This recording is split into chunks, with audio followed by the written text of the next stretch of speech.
অসমৰ ৰাস মহোৎসৱৰ ইতিমধ্যে অন্ত পৰিল। এতিয়া ৰাস মহোৎসৱৰ কিছু ক্ৰমবিকাশৰ বিষয়ে মোৰ কিছু ব্যক্তিগত অনুভৱ আজি ভিডিঅ' আকাৰে আপোনালোকৰ লগত শ্বেয়াৰ কৰিম বুলি ভাবিছোঁ। শ্ৰীকৃষ্ণৰ ৰাসলীলা অসমৰ এক অন্যতম প্ৰধান উৎসৱ। এই উৎসৱ উজনি অসমৰ পৰা নামনি অসমৰ সকলো ঠাইতে উদযাপন কৰা হয়। শৰৎকালৰ পূৰ্ণিমা তিথিৰ ৰাস অনুষ্ঠিত হয়। ধৰ্মীয় দৃষ্টিকোণৰ পৰা শ্ৰীকৃষ্ণই ৰাধা আৰু ১৬০০ গোপীৰ লগত বৃন্দাবনত ৰাস নৃত্য কৰিছিল। শ্ৰীকৃষ্ণৰ বৃন্দাবনৰ সকলো গোপীৰ বাবে আদৰৰ আছিল। সকলো গোপীয়ে তেওঁক ভাল পাইছিল আৰু সেইবাবে ৰাসলীলাক ইংৰাজীত ডেন্স অৱ ডিভাইন লাভ অৰ্থাৎ স্বৰ্গীয় প্ৰেমৰ অনুভূতি বুলি কোৱা হয়। এতিয়া প্ৰথমে আমাৰ অসমত যি ৰাসলীলা কৰা হৈছিল, তাৰপিছত ৰাস উৎসৱ হ'ল আৰু এতিয়া ৰাস মহোৎসৱলৈ পৰিণত হৈছে।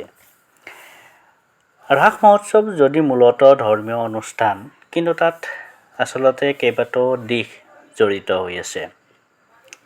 সামাজিক, সাংস্কৃতিক আৰু অৰ্থনৈতিক এই তিনিটা দিশ এই বৃহৎ অনুষ্ঠানটোৰ লগত জড়িত হৈ আছে। যদিও ধৰ্ম অনুষ্ঠান বুলি কয়, ধৰ্মৰ ক্ষেত্ৰত কিছুমান মানসিক শক্তিয়ে প্ৰেৰণাস্বৰূপে ক্ৰিয়া কৰে। যেনেকৈ ব্যক্তিৰ জীয়াই থকাৰ বাসনা, আত্মবিশ্বাস আৰু কল্যাণ লাভৰ আগ্ৰহ, আত্ম উপলব্ধিৰ আকাংক্ষা। ধৰ্মৰ আন এটা বাহ্যিক দিশো আছে, ই হ'ল ধৰ্মীয় আচাৰ অনুষ্ঠান। এই বাহ্যিক দিশৰ মাজেদিয়ে ধৰ্মীয় অনুভূতি প্ৰকাশ পায়। ধৰ্মৰ এটা সামাজিক আৰু আনুষ্ঠানিক দিশো আছে। সমাজৰ ক্ৰমবিকাশৰ লগে লগে পৰিৱৰ্তিত পৰিস্থিতি আৰু পৰিৱেশত মানুহ আজি বেছি নিঃসংগ হৈ পৰিছে। বৰ্তমান বাস্তৱবাদী আমাৰ যিটো পৰিৱেশ, তাৰ কাৰণে মানুহ বেছি নিঃসংগ, ডিপ্ৰেশ্যন, এনজাইটি এনেকুৱা ধৰণৰ শব্দবিলাকৰ নতুনকৈ সৃষ্টি হৈছে যেন লাগে। মানুহে সৃষ্টি কৰা এই নিঃসংগ বোধৰ পৰা আধুনিক মানুহক ৰক্ষা কৰিব পাৰে আচলতে ৰাস মহোৎসৱৰ দৰে এই বৃহৎ অনুষ্ঠানবোৰে। এইটো হৈছে সামাজিক। আৰু যদি আমি সাংস্কৃতিক দিশটো চাওঁ, ৰাস মহোৎসৱসমূহত আচলতে কি সকলো মানুহৰ বাবে এক আনন্দৰ স্থলী হৈ পৰে আৰু এই ৰাসস্থলীখন এক বৃহৎ সাংস্কৃতিক অনুষ্ঠানত পৰিণত হয়। ইয়াৰ মঞ্চত প্ৰতিদিনে প্ৰদৰ্শিত হোৱা নাম, কীৰ্তন, বিভিন্ন ধৰ্মীয় আলোচনাচক্ৰ, যাত্ৰা, অভিনয় আদিয়ে মানুহক মানসিক শক্তি প্ৰদান কৰে। গতিকে বৰ্তমান ৰাস এক ধৰ্মীয় অনুষ্ঠানেই হৈ থকা নাই, ই এক সামাজিক অনুষ্ঠানতো পৰিণত হৈছে। আৰু বৃহৎ অঞ্চল একতাৰ বিভিন্ন গাঁৱৰ বিভিন্ন সম্প্ৰদায়ৰ মানুহ লগ হৈ এই ৰাস মহোৎসৱৰ আয়োজন কৰে। ই এক সামাজিক সম্প্ৰীতিৰ উজ্জ্বল নিদৰ্শন।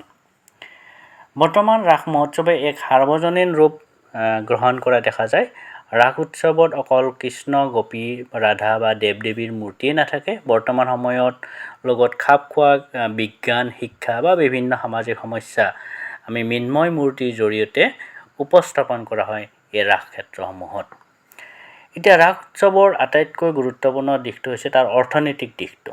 ৰাস উৎসৱে অৰ্থনৈতিক দিশতো ব্যাপক বিস্তাৰ কৰা দেখা যায়।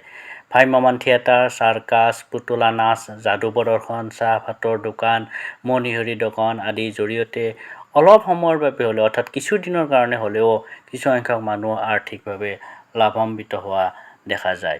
ইয়াৰ উপৰিও পৰ্যটন ক্ষেত্ৰখনতো ৰাসৰ উৎসৱে কিন্তু এক বৃহৎ প্ৰভাৱ পেলায়। তাৰ উদাহৰণ হিচাপে আমি ক'ব পাৰোঁ মাজুলী আৰু নলবাৰীৰ ৰাস উদযাপনৰ লগত যিটো পৰ্যটন জড়িত হৈ আছে, বিশেষকৈ মাজুলীতো বৃহৎ বিদেশী পৰ্যটকো আকৰ্ষণ হয় এই ৰাসৰ উদযাপনৰ সময়ছোৱাত।